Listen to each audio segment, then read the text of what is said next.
में। Large intestine में आपके सिर्फ वाटर का और किसका डाइजेशन होगा, मिनरल्स का। वाटर और मिनरल्स का डाइजेशन कहाँ होता है, लार्ज इंटेस्टाइन में, और complete digestion of food occurs in small intestine. और जो अनवांटेड वेस्ट होगा वो कहाँ चला जाएगा, एनस के द्वारा बाहर निकल जाएगा। अब इनका रोल क्या है, डायफ्राम, लिवर, गॉल ब्लैडर। अब डायफ्राम क्या होता है, जैसे हम सांस लेते हैं तो आपको कोई ना कोई चीज ऊपर दिखती हुई दिख रही है, जैसे आपका बॉडी का डायफ्राम होता है, ये लंग्स के आपके जैसे ऐसे ऊपर ऐसे पाया जाता है, आपके इस फ्लैट होता है, ऐसा होता है डायफ्राम। जैसे आप सांस लोगे तो वो ऐसा हो जाएगा, जैसे वापस छोड़ोगे तो वापस ऐसा हो जाएगा। ये आपका डायफ्राम होता है। ये जब रेस्पिरेशन वाला टॉपिक देखेंगे लंग्स के बारे में तब इसके बारे में डिटेल बताऊंगी मैं। इतना डायफ्राम मेन नहीं है, आपको स्टमक, स्मॉल इंटेस्टाइन और ये ध्यान रखना है।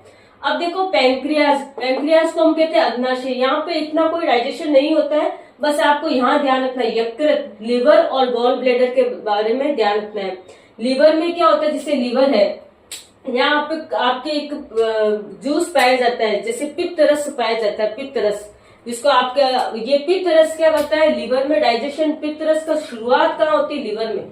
लेकिन अगर मैं बोलूं लिवर में जो पित्त रस का निर्माण कहाँ होता है, पित्त, आप मैं जूस बताऊंगी जो पित्त वाला होता है उसका निर्माण होता कहाँ है, तो हम बोलेंगे लिवर में होता है। लेकिन अगर आपसे पूछा जाए जो पित्त रस है उसको स्टोरेज कहाँ होता है, मतलब जो आपके वो पित्त रस है उसको इकट्ठा कहाँ किया जाता है, तो पित्ताशय, गॉल ब्लैडर। अब ब्लैडर से पता चला, ये देखो नीचे छोटा सा, लिवर के नीचे इधर से साइड में छोटा सा होता है, ये इसको स्टोर करके रखता है पित्त रस को। कौन करता है, गॉल ब्लैडर करता है। ये इतना सा है। यकृत में, लिवर में क्या होता है, लिवर में यकृत, यहाँ पे पित्त रस का निर्माण होता है, और इसका पित्ताशय में इसका क्या होता है, स्टोरेज होता है। ये आपको ध्यान रखना है किसके बारे में, आपके ये लिवर और गॉल ब्लैडर के बारे में। अब देखिए एलिमेंट्री कैनाल के स्टेप्स वापस देख रहे हैं। सबसे पहले फूड माउथ में आता है, स्टार्च का डाइजेशन करता है, ईसोफेगस लिखा हुआ, कोई डाइजेशन नहीं होगा। थर्ड वन इज स्टमक, जिसमें प्रोटीन, फैट, कार्बोहाइड्रेट का डाइजेशन क्या होता है, आधा हो जाता है, पूरा नहीं होता है।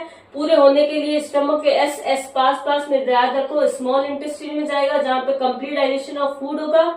कुछ पदार्थ जो खराब होंगे वो तो जिसका डाइजेशन हो ही नहीं सकता वो तो एनएस के द्वारा बाहर निकल जाता है, लेकिन जो लार्ज इंटेस्टाइन क्या करता है, वाटर और मिनरल्स का डाइजेशन कर देता है। ये आपके डाइजेशन प्रोसेस होता है। अब मैं नेक्स्ट वीडियो में आपके एंजाइम्स के बारे में बताऊंगी कि प्रोटीन का डाइजेशन कौन सा एंजाइम, एंजाइम्स के बिना कोई डाइजेशन नहीं होता है। आपने कोई भी चीज खाई तो बाहर से कोई ना कोई एक एंजाइम आएगा, वो एंजाइम आएगा तो ही डाइजेशन होगा। मतलब जो स्टार्च है वो स्टार्च इतना सा नहीं, इतना स्टार्च, इसके छोटे छोटे और टुकड़े करने के लिए एंजाइम काम में आपके आते हैं। I hope you understood this topic. आप इस डायग्राम को एग्जाम में